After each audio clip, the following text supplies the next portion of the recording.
Meus irmãos, paz do Senhor a todos. Podeis tomar assento, muito obrigado. Antes que eu leia o texto sagrado, e então com alegria passe a compartilhar a palavra que o Senhor tem colocado no meu coração para esta noite. Obrigado, pastor. Para esta noite tão especial em que Ele nos concede de estarmos aqui reunidos em torno do propósito de adorá-lo e também de nos alimentarmos de sua palavra. Eu quero que os irmãos saibam de minha alegria, de minha gratidão a Deus por esta oportunidade. Também, mesmo na ausência, honrar a Deus pela vida do nosso pastor José Wellington Bezerra da Costa. A nossa oração segue sempre no sentido de pedirmos a Deus que continue a lhe dar saúde, como diz o nosso pastor Wellington Júnior, saúde completa, porque saúde Deus já tem dado ao nosso pastor, e esta é sempre a nossa oração. Da mesma forma, agradecer a Deus pela vida do meu pastor Wellington Júnior, a quem eu agradeço pela liderança e também pela oportunidade de, nesta noite, compartilhar a palavra do Senhor com cada um dos irmãos. Eu pedi autorização ao nosso pastor Wellington Júnior, e ele me autorizou, e eu quero usar aqui no máximo 2 minutos para lembrar aos irmãos a respeito da nossa faculdade, a faculdade da nossa igreja, FAESP, Faculdade Evangélica de São Paulo, cujos diretores gerais são os nossos pastores, pastor José Wellington e pastor Wellington Júnior, e nós ali junto com a equipe de trabalho temos executado aquilo que Deus tem colocado no coração dos nossos pastores. E eu quero incentivar a todos os irmãos a conhecerem mais da faculdade da nossa igreja. Nós temos ali vários cursos livres, inclusive as extensões espalhadas em todos os setores da nossa igreja. E aí são cursos livres, básico e médio, alguns cursos online também, e nós temos os cursos superiores, como o curso de graduação em teologia, devidamente reconhecido pelo Ministério da Educação. Temos algumas pós-graduações na área da teologia e também o nosso curso de licenciatura em pedagogia. Ele era um curso apenas autorizado, mas bem recente, há 15 dias, passamos por uma avaliação para o reconhecimento deste curso e graças a Deus foi aprovado, e graças a Deus muito bem aprovado, com uma nota bem satisfatória, e nós estamos felizes porque o Senhor tem dado essa visão aos nossos pastores e o Senhor tem confirmado esse importante trabalho na área da educação. Portanto, você que quer fazer um curso de teologia, um curso de graduação em teologia ou licenciatura em pedagogia, você não precisa procurar em outro lugar. A faculdade da sua igreja oferta isto com segurança e com desconto também para quem é membro da nossa igreja. Portanto, eu convido você a conhecer um pouco mais da faculdade da nossa igreja. Quem aqui de verdade quer continuar a ouvir a voz e a palavra de Deus, digam amém. Quando recebi a feliz, porém grande responsabilidade de falar da palavra de Deus nesta noite, eu busquei em Deus uma direção sobre o que compartilhar com os irmãos. E o Senhor fez descer ao meu coração, sendo muito sincero, o desejo e também a necessidade de falarmos a respeito de parte de um dos salmos mais conhecidos da Bíblia. Para isso eu convido você a abrir a sua Bíblia nos Salmos de número 51. Salmos de número 51. Ele é um salmo de apenas 19 versos. Poderíamos ler todo esse salmo, mas eu quero restringir a nossa leitura, e isso será suficiente, entre os versículos 5 e 9. Salmos de número 51, a partir do verso 5 até o verso de número 9. Os irmãos que encontraram Salmos 51 a partir do verso 5, por favor, digam amém. A palavra do Senhor diz assim: eis que em iniquidade fui formado, e em pecado me concebeu minha mãe. Eis que amas a verdade no íntimo, e no oculto me fazes conhecer a sabedoria. Purifica-me com hisopo, e ficarei puro. Lava-me, e ficarei mais alvo do que a neve.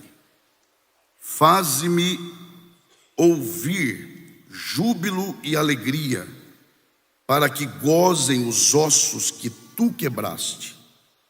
Esconde a tua face dos meus pecados e apaga todas as minhas iniquidades.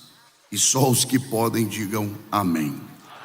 Muito obrigado, e que Deus, por sua graça, mais uma vez abençoe a exposição de sua palavra. Como eu disse, nós temos lido parte de um dos salmos mais conhecidos da Bíblia, tanto pela beleza do salmo, quanto pelo contexto que levou o salmista a expressar estas palavras. Não há discussão a respeito de quem é esse salmo. Está claro que este é um salmo escrito por Davi por ocasião de um dos desdobramentos do seu pecado com Betseba, ou Batseba, como desejarem.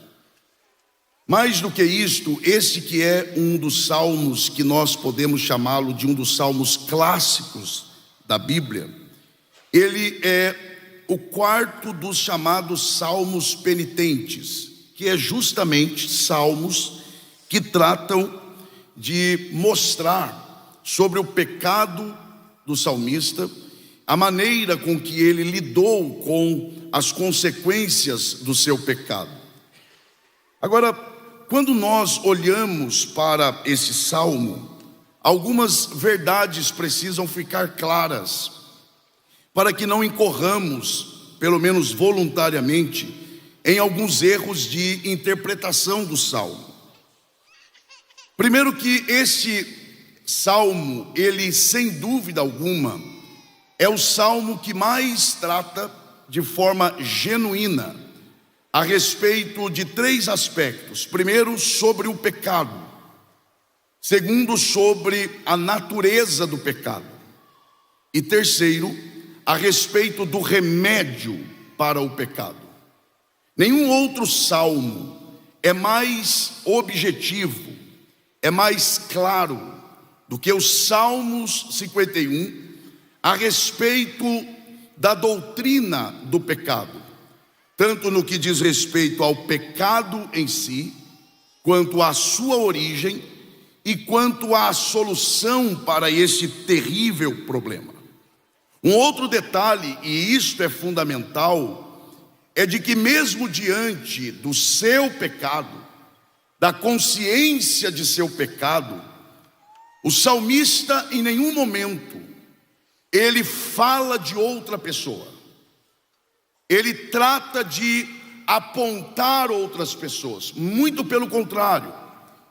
Todos os 19 versos do Salmo 51, todos eles são direcionados a Deus, são falados com Deus, para Deus e sobre Deus. E isto é significativo, porque ele tem consciência de seu pecado, ele sabe da gravidade de seu pecado, ele está colhendo os frutos amargos de seu pecado terrível, e ele não culpa outra pessoa, ele não fala sobre outra pessoa, ele não traz o nome nem da pessoa com quem ele pecou. Pelo contrário, esse salmo todo ele é direcionado, é dirigido a Deus. Isto é, o centro do salmo é o próprio Deus. Davi está tratando em falar com Deus a respeito de sua própria condição. Entre os outros salmos de penitência, esse é o salmo que não fala só do pecado, mas é um salmo que, sobretudo, isso também é importante, examina o coração humano com profundidade sem precedente.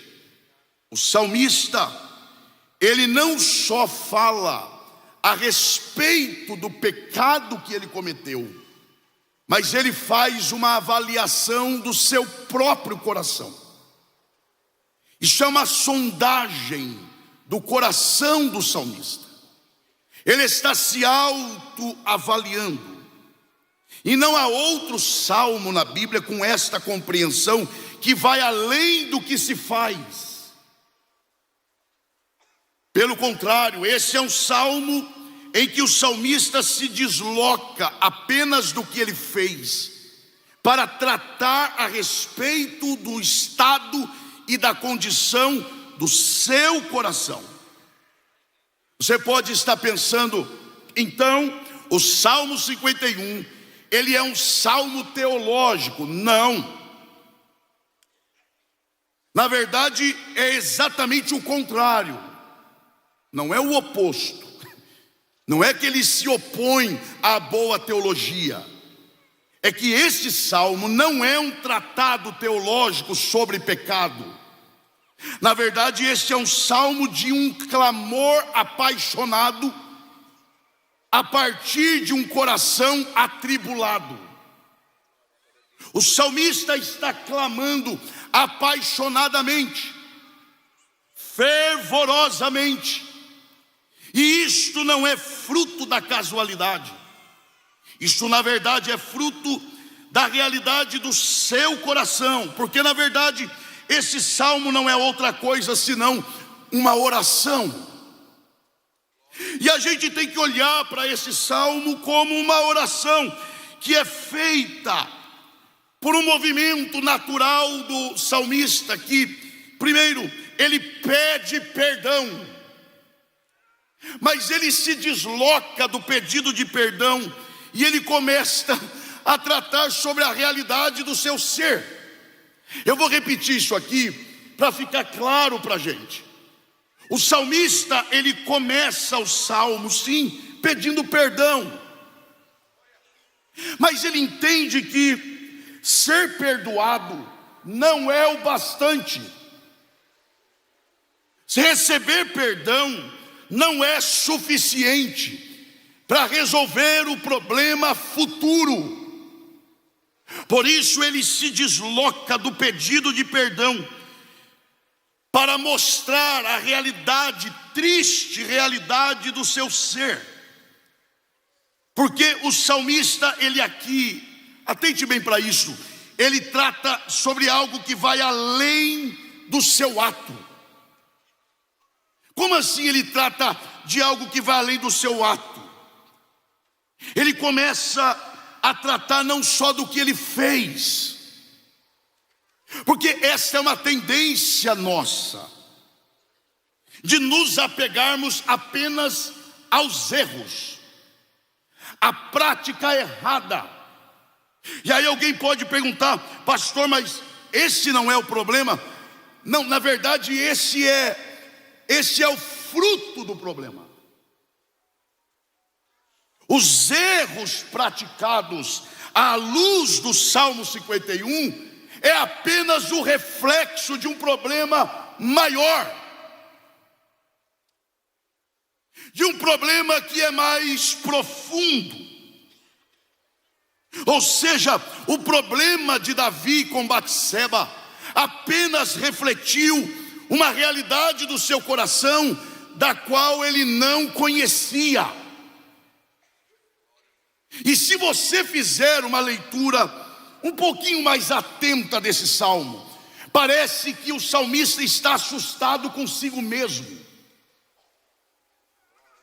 Parece que ele está admirado com o nível da sua maldade.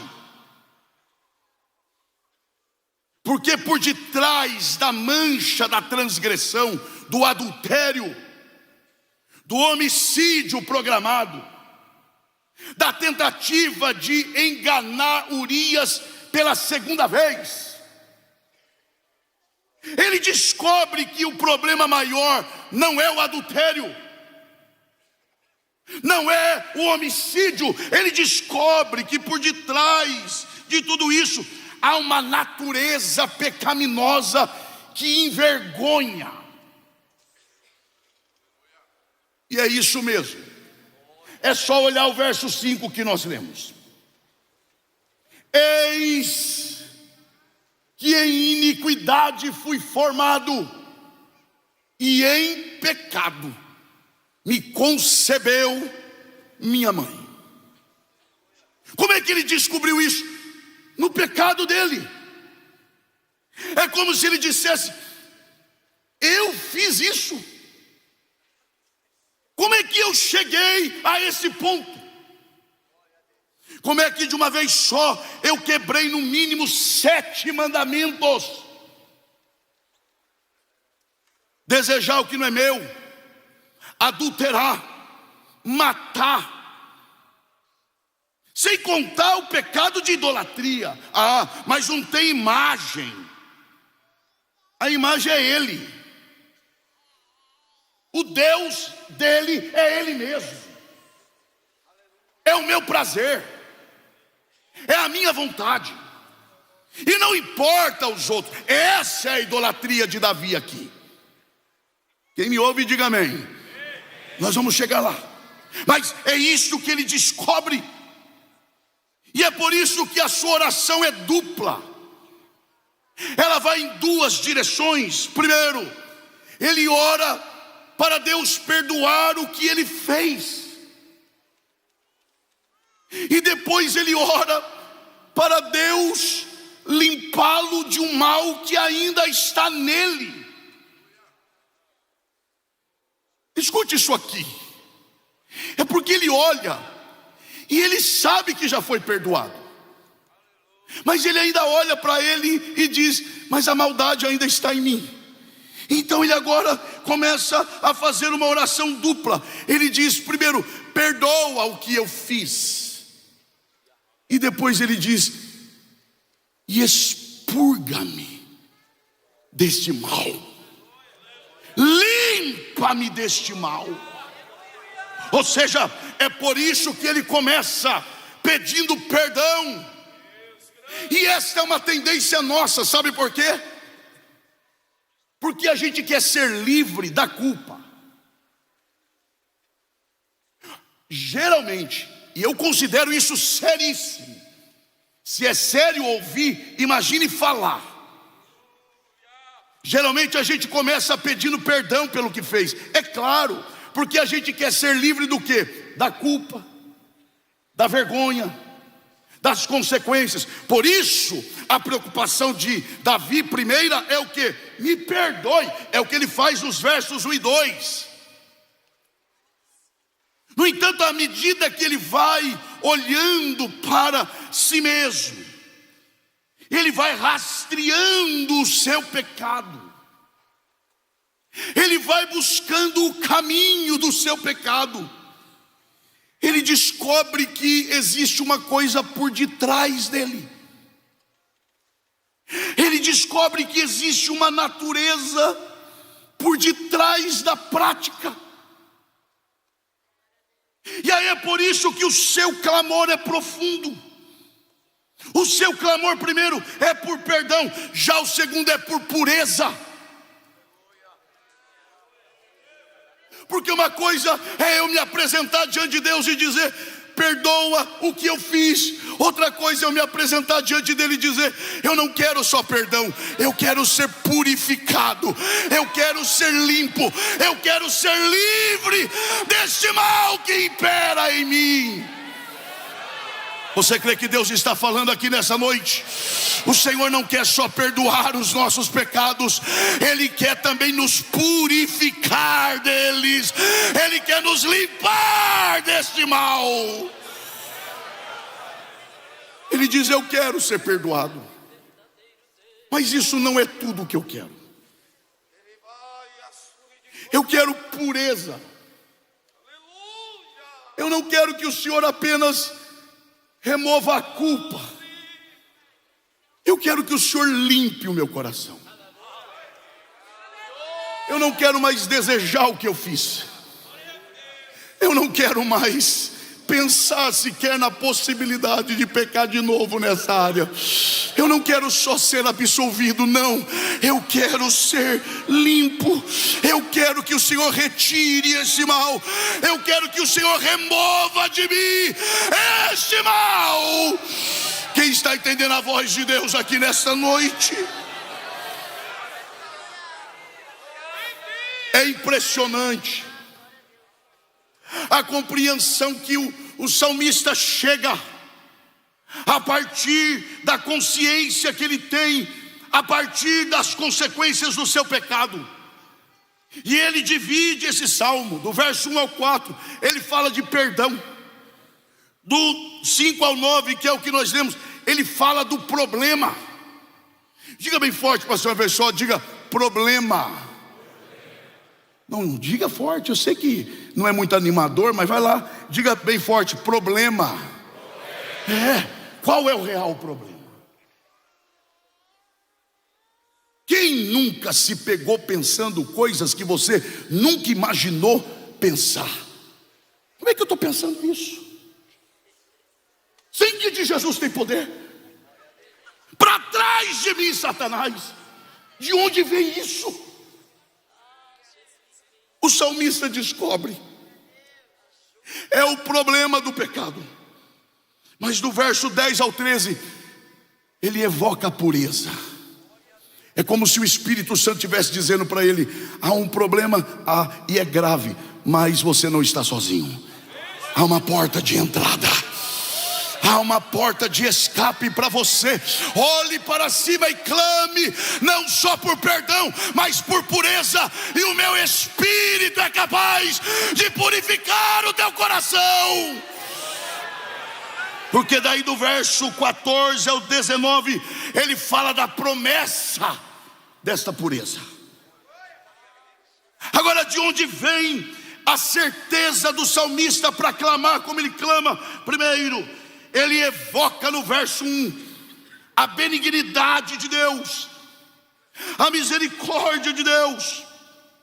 Mas no verso 2, ele traz aqui a realidade também do que ele enxergou. Olha o verso 2: lava-me completamente da minha iniquidade. Não é suficiente? Não. Porque apenas lavar da iniquidade é apenas remover a culpa. Não, eu quero mais. Então o que mais você quer? Purifica-me do meu pecado. Existe algo a mais, além do perdão. Deus não quer só perdoar, Ele quer libertar o homem do pecado. Agora, por que ele recorre a Deus? Esse é o fundamento da nossa doutrina. Por que ele recorre a Deus e não aos conselheiros? Porque ele entende que essa purificação só pode ser produzida por Deus. Eu vou fazer uma pergunta aqui quase que retórica. Quase. Mas vamos lá. Quem aqui quer ser santificado? Diga glória a Deus. Isso. Eu não tenho condições de me santificar. Eu me santificar? Eu gero segundo a minha espécie. E por mais crente que eu seja, por mais santo que eu possa estar, ainda há coisas em mim que precisam ser purificadas. Então não há condições em mim de autossantificação. Não. Então o que eu posso fazer? A única coisa que nós podemos fazer é nos aproximarmos da fonte santificadora. Oh, glória a Deus. E como é que eu faço isso? Orando. Não é que a oração ela em si santifica, não, mas ela me aproxima da fonte, ela me leva para perto da fonte. É isso mesmo, vir para o culto de ensino. Quanto mais eu vou no culto de ensino, mais perto da fonte eu estou. E quanto mais perto da fonte, mais esta fonte me purifica, mais esta fonte me santifica. Quem quer se aproximar da fonte aqui nessa noite, levante a sua mão e dê um brado de glória. Oh, glória a Deus, oh, glória a Deus.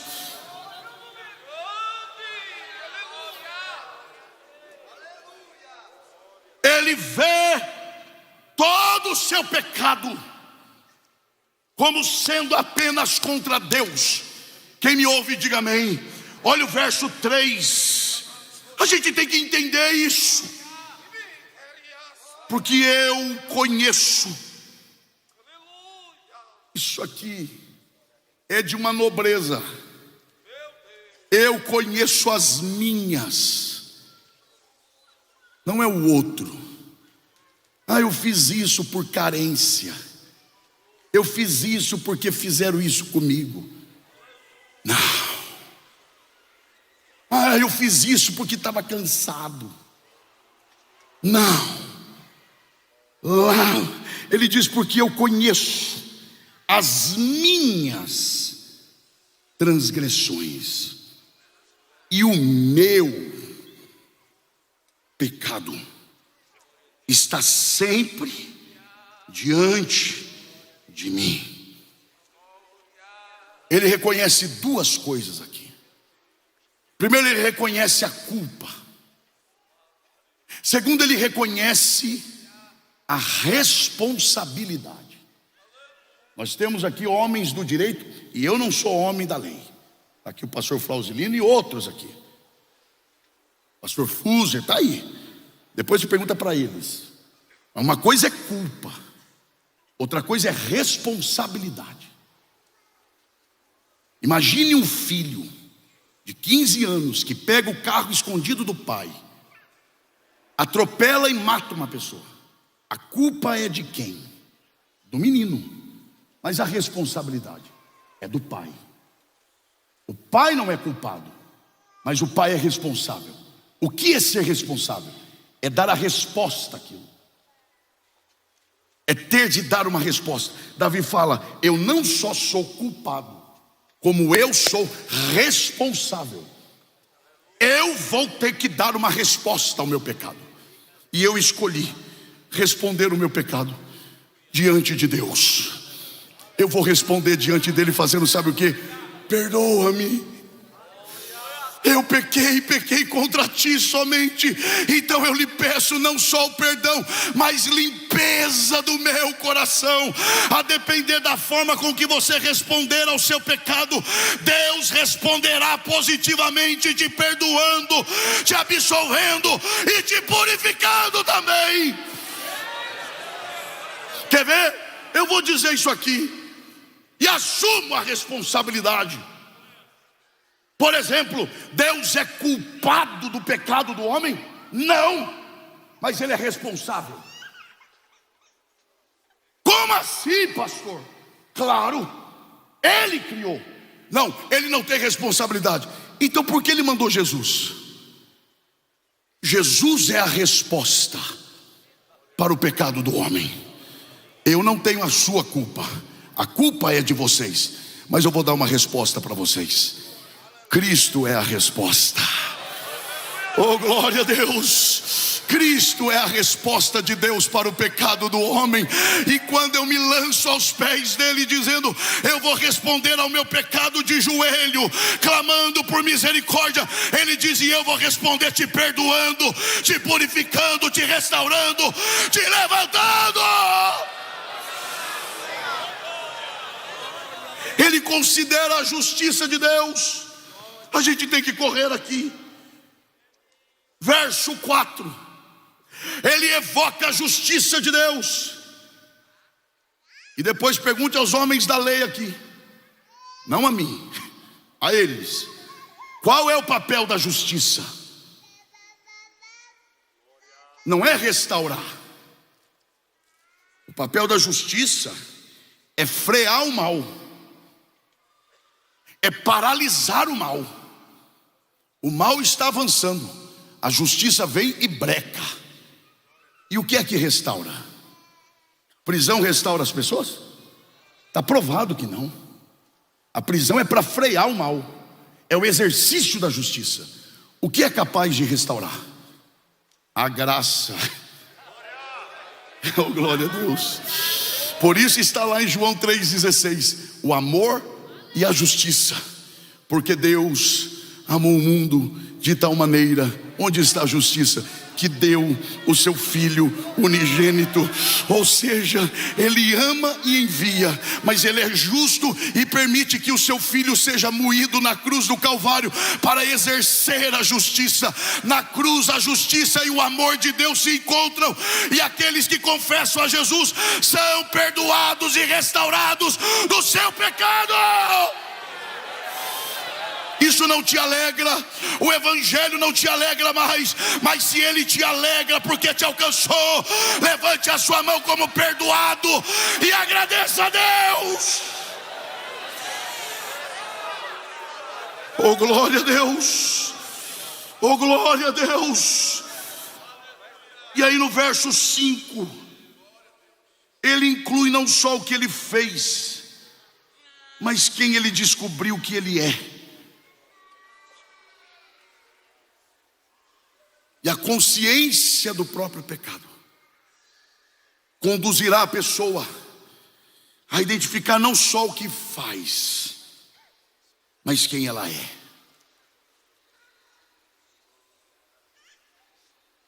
Uma pessoa que diante de um erro grave só reconhece o que fez, mas não é capaz de dizer, eu fiz isso porque sou mau. Porque tem gente que faz o mal e ainda se julga bom. Não, eu fiz isso, mas nem sei por quê. Eu não estava em mim, não era eu, é o demônio. O diabo deve olhar e falar, eu não tenho nada com isso não. Acho que tem coisa que o diabo já olha para Deus e fala, ó, não sou eu não. Aliás, se eu soubesse que ia transformar nisso, eu nem tinha entrado nesse negócio.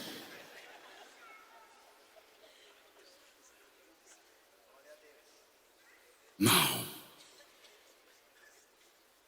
A pessoa que tem consciência de seu próprio pecado, ela não só reconhece o ato, mas ela considera também a gravidade do seu erro e diz, eu fiz isso porque em mim há uma natureza caída.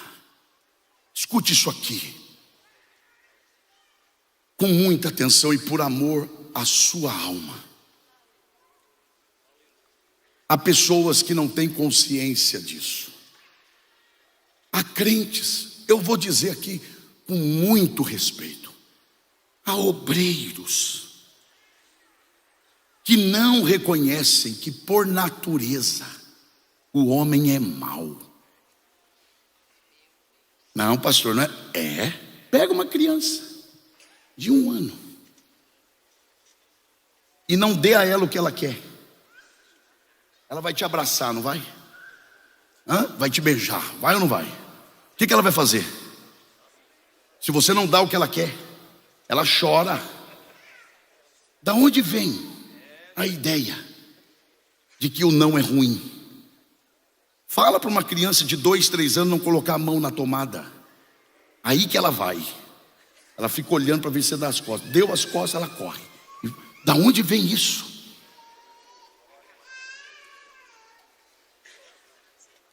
É difícil ouvir isso, mas é o que o salmista fala: em iniquidade e em pecado. Ah, mas não é bem. E o salmista reconhece isso.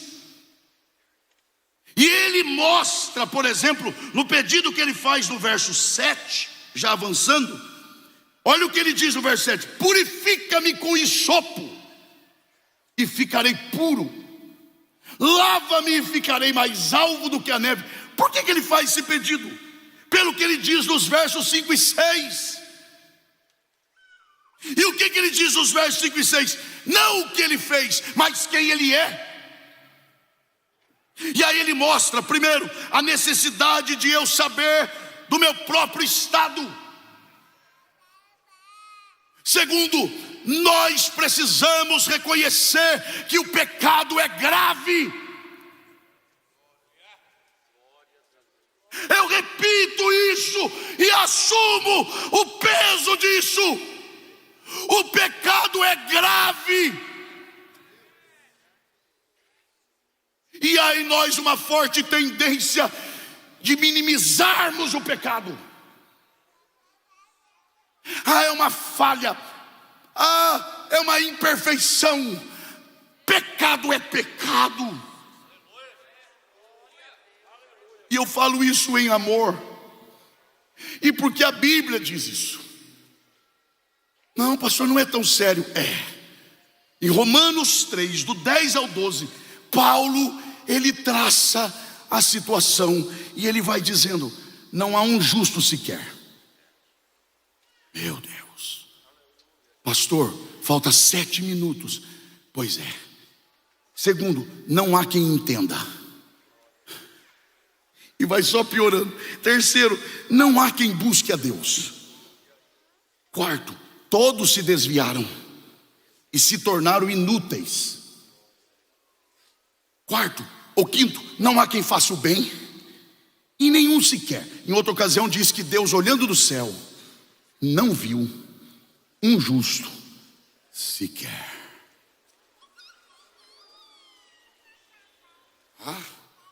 Então isso é desanimador. Se parar aqui mas se ler o versículo 27, aí está a solução do problema. Paulo pergunta: onde está o orgulho humano?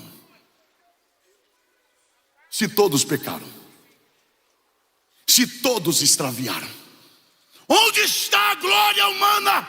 Ele diz: não há glória humana, ela foi eliminada. Então eu sou salvo pelas leis das obras? Ele diz: não, nós somos salvos pela lei da fé. Ou seja, se eu olhar para mim mesmo, eu vou encontrar apenas pecado. Mas se eu olhar para Jesus, Ele está dizendo: creia em mim, e através de mim, como foi cantado, não haverá nenhuma condenação para quem estiver nele. Ainda tem crente que se alegra com essas coisas. Se você crê nisso, adore ao Senhor.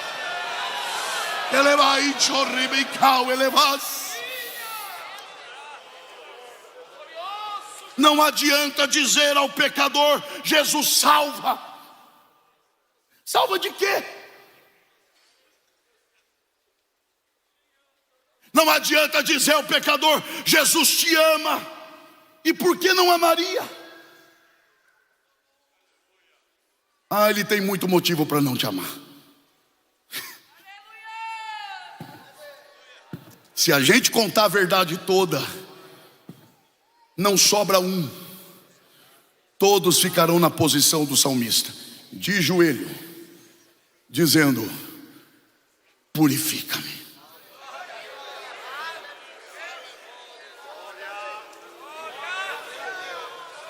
Eu vou dizer isso aqui. Sabe por que a gente, às vezes como pastor, representando os pastores da igreja, lá no setor, lá na congregação, a gente tem dificuldade, pastor Veiga, e me dirijo ao senhor com muito respeito, é claro, a gente tem dificuldade de fazer o povo na ceia valorizar o ato. É gente no celular, e pegando a ceia. Por que a gente tem dificuldade de fazer o povo se lembrar do que Cristo fez e valorizar? Como é que eu vou achar o sacrifício dele grande se eu não considero o meu pecado grande? Sabe por que o sacrifício de Cristo é eterno? Porque os efeitos do pecado são eternos. Porque se fosse qualquer coisa, qualquer pessoa resolveria. Mas Deus olhou do céu e disse: é grave. É grave. E só tem um jeito de resolver: é entregando o melhor, para que os efeitos também sejam eternos. É por isso que ele pede: purifica-me com hisopo. Levítico 14:4 diz que o hisopo servia para aspergir sangue sobre o leproso purificado. Ué, mas se está purificado, já está livre da doença, para que sangue então? Porque não é só remover as manchas, é purificar por dentro. É isso. Ele diz: me lava. E depois ele diz: lava-me. Aqui há dois sentidos, e eu começo a encerrar, eu prometo. Há dois sentidos. Primeiro, é só mergulhar na água ou jogar água. E o segundo sentido é pegar uma vara e bater na roupa, ou pegar a roupa molhada e começar a dar com ela na pedra. Aí não é só remover o que está visível, é remover as impurezas que estão distante dos olhos. O salmista diz: eu não quero só ficar limpo aos olhos dos homens, eu quero ficar limpo aos teus olhos. Pode me bater com a pedra, pode me ferir, porque eu quero que os homens vejam a minha pureza para te glorificar. Mas eu também quero que quando o Senhor me olhar, o Senhor não veja só o que eu deixei de fazer, mas eu quero que o Senhor olhe por dentro de mim e haja pureza no meu coração. Quem deseja isso? Eu vou encerrar aqui. E disso o salmista entendia muito bem. 2 versos apenas e eu encerro, meu pastor. Salmos de número 19. Vamos ler. Hoje não é culto de ensino, eu sei, é amanhã aqui. Mas ler a Bíblia nunca é demais. 19:12. Quem pode entender os próprios erros? Quem?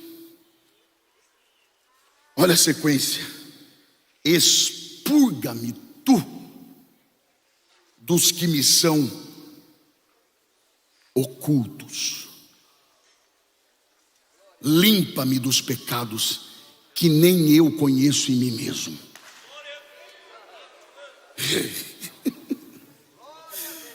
Vamos terminar.